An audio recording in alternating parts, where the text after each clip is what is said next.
billion-dollar crop. We're standing out here in this field, and to me, it looks like it is several hundred acres of cotton. Can't tell you where it is though. It's not quite, I would say, ready for picking at the moment, but it's almost at that point. It's still kind of green. Some of the leaves are green, but you could tell that this is a very good supply of cotton. And I remember when I was coming up, living on a farm in Lake City, South Carolina, we planted between 200 to 300 acres of cotton every year. We did it the hard way. We actually had to hand pick the cotton. It was grown in my family every other year, and the reason why every other year, cotton is something that you had to rotate. So you would rotate with soybeans or peanuts, and in our family, it was always with peanuts. And peanuts, what it does is that it brings nutrients back to the soil. And if you don't do it, what's going to end up happening is that you're going to have a very poor crop that year. But cotton is also used in fabric and clothing. It's kind of hard to escape it. It's also used in the currency. In fact, the currency is made up of about 75% of cotton. Sometimes, like if you leave the currency in your pocket and you put your clothes in the washing machine and it comes out intact, you say, oh my God, I thought it would have been all messed up. And it's not messed up because the cotton, it's in meshes, and so it keeps it intact. So cotton is not made from paper, as the rappers would say, give me that paper, give me that paper. It's really made from cotton. The seed of the cotton, if you were to take it out and wash it off thoroughly, it is good for upper respiratory problems like a cough or a cold or a flu. It's used as a tea. And then also it can increase the breast milk of a nursing mom. It can soothe an aching stomach.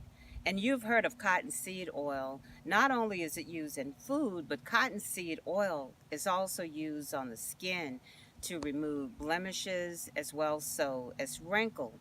But did you also know that you can also get honey from cotton, because cotton is a flower? And what a beautiful flower. And we know that honey has all kinds of medicinal purposes for healing, as well as a sweetener for tea and also for different kinds of drinks that you have and food. Cotton is used in just about every facet of the American way of life. You see cotton. So none of us should take it for granted. And yes, a lot of it was picked by my ancestors. And so this is in honor of you, the ancestors.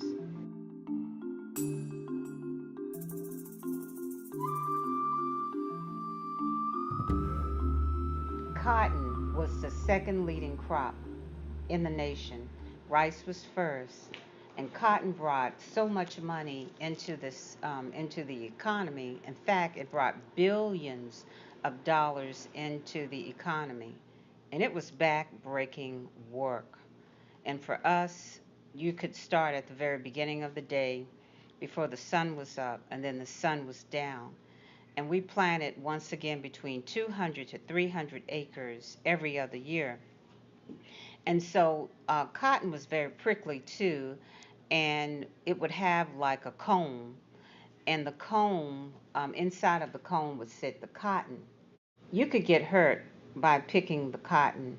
And, my mother, she used to say, oh, I could pick like 300 pounds of cotton a day. And she said, I'm only like 90 something pounds.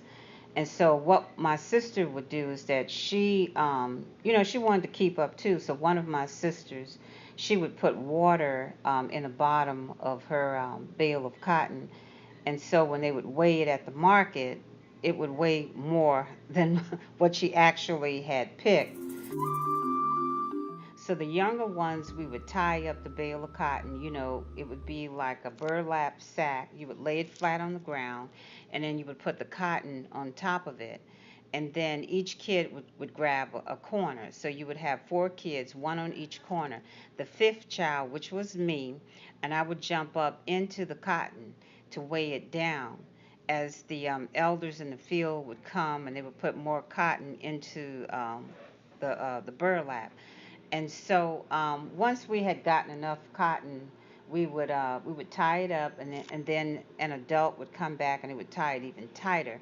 Now the bale of cotton could be tied from the tree. It would be placed in different parts of the field. It would also be placed in a wagon of which someone would come along and they would haul it off again to the market. But it was a lot of work. Nowadays, they have a lot of harvesters, and I don't think that the harvesters do as good of a job as us picking it. But who wants to pick cotton nowadays?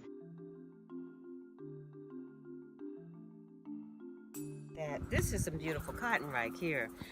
You could tell that once it has completely developed, that it's going to be a great harvest for this year. And this is harvest season right now.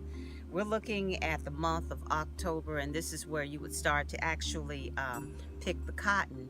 And this is a really, really big field that we're in, and there is a lot of cotton on each stalk that we're picking from. And I'm going to pick a whole bunch of these, and I'm going to be taking them back to my gallery, and I'm going to be making all kinds of ornaments and artwork from them. I'm going to include them in my painting, and I just can't wait to take them back. But it's kind of unique how nature can create something that is so beautiful. And when it is in full bloom, it looks like a field of snow. And there are some people who have never ever have seen cotton before. And once seeing it, it's breathtaking. Cotton, the billion-dollar crop.